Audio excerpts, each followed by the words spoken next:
আল্লাহ পাক চাচ্ছে হাবিব তোর উম্মতকে বাঁচানোর ব্যবস্থা দিচ্ছি, সারা জীবন পাপ করবে করুক, আমি তাকে বাঁচার জন্য একটা রাত দেবো। কটা রাত? 365 রাতের মধ্যে 64টা রাত সে ঘুমিয়ে কাটাবে, কাটাক একটা রাত দেবো। ওই রাতটা যদি সে খুঁজে বার করে একটা রাতের ইবাদত করতে পারে তো 1000 কি 1000 মাসের থেকে বেশি নেকি তার আমল নামায় দিয়ে দেবো। আর সেই রাতটা আবার রমজান মাসে দেবো, তার সাথে আবার 70 যোগ দেবো। 1000 মাসের সঙ্গে 70 গুণ করলে কত হয় বাবা? 70,000 মাস।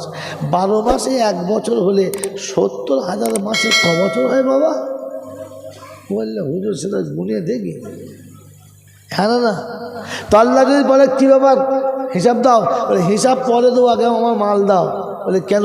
বলে দুনিয়াতে ছিলাম মাত্র 60 বছর, আর সবে কদরে রাতে নামাজ পড়েছি, অতএব আমার 60 বছর বাদ দিয়ে যা পাবো সেটা দাও, হিসাব পরে নেবে।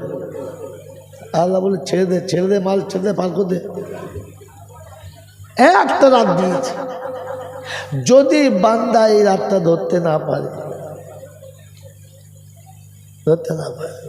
তো আল্লাহ পাক শোনাচ্ছে, শোন আমি আমার বান্দাকে বাঁচানোর জন্য ঈদের রাত দিয়েছি। কিসের রাত? ঈদের রাত দিয়েছি। যেদিন নতুন চাঁদ উঠবে তার আগের দিন রাতে, যেদিন তারাবি শেষ, রোজা শেষ, বুঝছেন? ওই দিন রাতে গোসল করে বান্দা আল্লাহর দরবারে সাজদায় পড়ে যাবে, আল্লাহ বছর নতুন আসছে, আমার তো নতুনের কিচ্ছু হলো না, তাই জীবনের গুনাহটা তুই মাফ করে দে, আমি যেন নতুন হয়ে উঠতে পারি। আল্লাহ পাক বলেন, বান্দারে প্রভাতের আলো ওঠার আগে আমি তো জীবনের সব গুনাহ মাফ করে দেবো, যা। আল্লাহ এতেও হয় নাই, পারি নাই, তো আল্লাহ পাক বলছে ঈদের দিন সকালবেলা উত্তম পোশাক পরবি, এতিম মিসকিনের হাতে কিছু দিবি, একটা রাস্তায় আমার ঈদগাহে আসবি, আমি আল্লাহ পাক ওই ঈদের নামাজের 2টো সেজদার কারণে জীবনের গুনাহ মাফ করে দেবো। পাপ নিয়ে আসবি, আর যতটা পাপ আনবি অতটা নেকি নিয়ে বাড়ি যাবি। বাবাজি আমার আল্লাহওয়ালা ভাইরা, আল্লাহ পাক তার হাবিবের উম্মতকে বাঁচানোর এমনি বাহানা বার করছে, আর আমরা হতভাগা বসে বসে সেই বাহানাগুলো ইচ্ছা করে হাতছাড়া করছি। আর বছরে একদিন জলসা দিচ্ছি, আর জলসার নামে গোটা পাড়ার মেয়েদের সাথে ফুর্তি টুর্তি মারছি, তারপর রাত 12টার পরে মেয়েগুলো পালিয়ে গেলে জলসা শুনছি। হ্যাঁ, ও সন্ধ্যেবেলা ফুচকার দোকানে কি সর্বনাশ, কে খায় আর কে দেয়? আকাশ খায় আর বাতাস দেয়। কি বাতাসই খাচ্ছে আর আকাশ দিচ্ছে, বুঝতে পারছেন না? হ্যাঁ, আকাশ তো আকাশে আছে, বাতাসি দোকানের ধারে।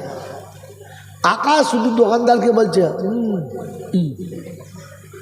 মুখে কথা নাই, খালি বোবার বলছে,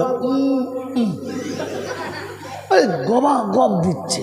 ও খাবে না, আর একটা খান, আপনার হয়ে গেছে, আর 2টো নিলেই 25 টাকা হয়ে যাবে, কেন? ও 2টো খেয়েছে। কি দোকানে খদ্দের নেই, মাল শেষ। এই জন্যে বাবাজিরা, সোনারা, লালেরা, তোমার যদি আমার যদি আখিরাত থাকতো তাহলে এসার নামাজ পড়ে ঘুম আসতো না, রাতের অন্ধকারে উঠে সেজদায় পড়ে কাঁদতো। আখিরাত আছে মনে হচ্ছে। গরুও যেমন শোয়, কখন সকাল হয় জানে না, আমিও তেমন শুই, কখন সকাল হয় জানে না। গরু ছাগলও যেমন শোয়, আল্লাহ বিল্লাহ বলে না, আমিও শুই, আল্লাহ বিল্লাহ বলি না। গরুও যখন শোয় পশ্চিম খেয়াল করে শোয় না, আমিও শুই না। ও উঠে পেচ্ছাপ করে শরীর ধোয় না, আমিও উঠে পেচ্ছাপ করি, শরীর ধুই না। আমার বন্ধু, আমাকে লোকে মানুষ বলে, আমাকে পাড়ার লোকে মানুষ বলে, আমাকে আদমশুমারিতে মানুষের খাতায় নাম আছে। আল্লাহ বলছে আমি ওকে জানোয়ারের খাতায় নাম তুলে দিয়েছি।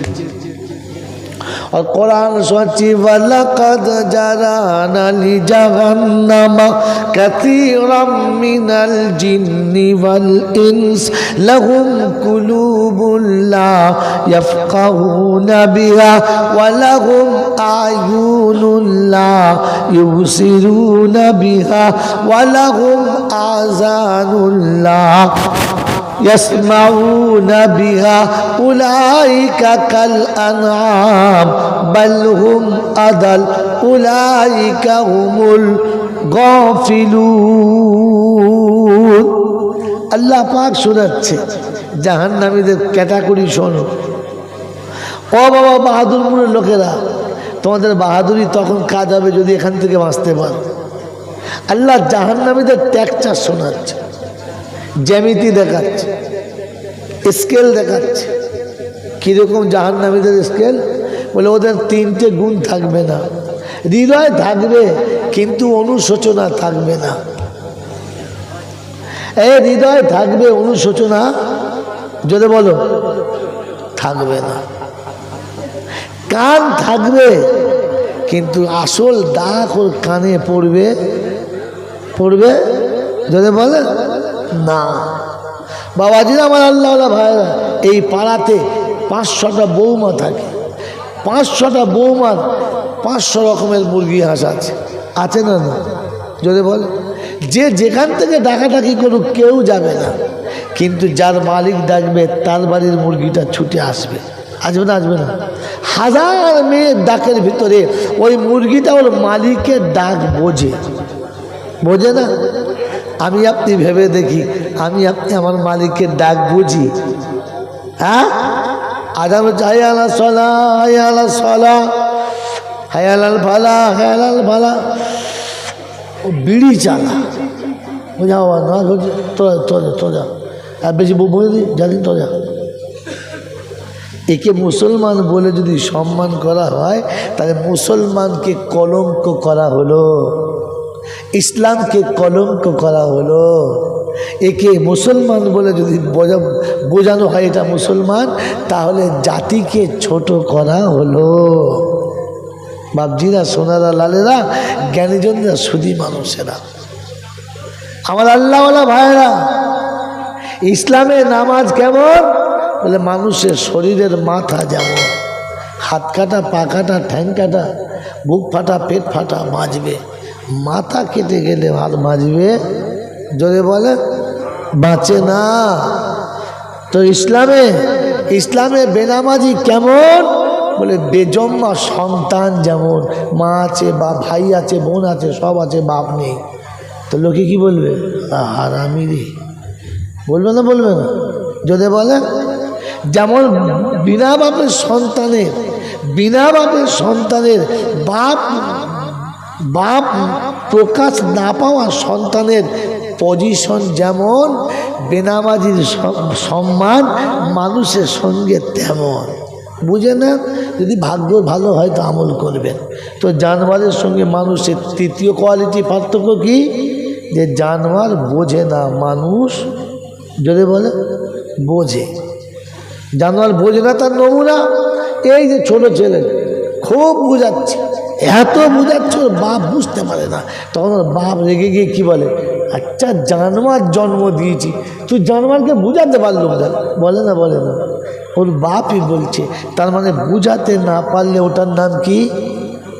যে ছোট ছেলে কথা বললেই বুঝে ফেলে, ইশারা করলেই বুঝে ফেলে, কোনো জিনিস দিলেই বুঝে ফেলে, তো তখন লোকই বলে ছেলে বড় হলে মানুষ হবে। হ্যাঁ না? তার মানে বুঝে মানুষ, জানোয়ারে বোঝে যদি বলেন আমি বুঝি, ভাবেন বসে বসে আমি বুঝি। যদি বুঝি তো তাহলে পরের মেয়েকে বিয়ে করে এনে অত্যাচার কি করে করি? আমি তো জানি যে আমার মুখ দেখে আমাকে জীবনে চিনতো না, জানতো না, ভালোবাসতো না, আমার মতো মরদকে তার পছন্দ ছিল না, কিন্তু যেহেতু বিয়ে হয়ে গেছে বলে সে আমাকে তার দেহ দান করেছে, সে আমার ঘরে সংসারে খাটে, আমার মাকে মা বলে, আমার বাপকে বাপ বলে, আমি যা বলি তাই করে, আমি যেমন বলি তেমন চলে।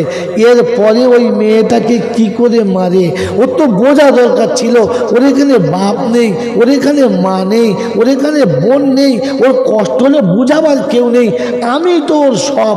কোনদিন রাতে জিজ্ঞাসা করেছি তোর কি কষ্ট হচ্ছে, কি নিবি বল, জিজ্ঞেস করেছি? ও বাবা, জিজ্ঞেস করবি, ও চাইলে দেয় না বলে জিজ্ঞেস কর।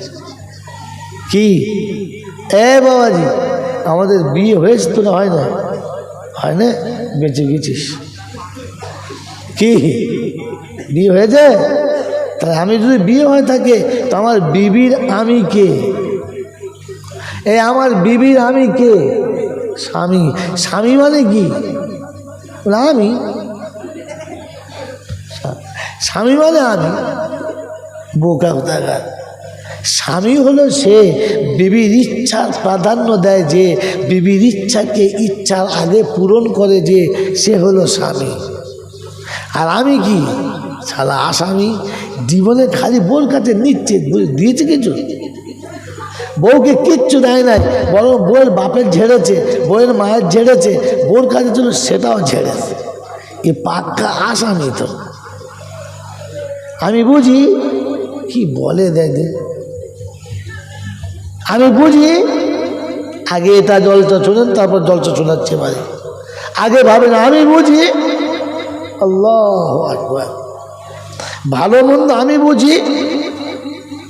কি গো, ভালো মন্দ আমি বুঝি? বুঝি না? বুঝি না? বুঝি। যদি ভালো মন্দ আমি বুঝতাম তাহলে চাচার মেয়েটাকে নিয়ে কেন না বলে পালাতাম? তুই তো ছাগল কুত্তার মতো, পছন্দ হয়েছে বগল দাবা করলে মারধর। একবার বলে নিয়ে গেলি যে ও চাচা তোমাদের জিনিসটা আমি নিয়ে যাচ্ছি। ও নাকি বোঝে। ভালো মন্দ যদি বুঝতাম তাহলে বিয়ে করার পরে শ্বশুরের কাছে বউ পেতাম, আবার সুযোগ বুঝে ছোটটা নিয়ে পালাতাম।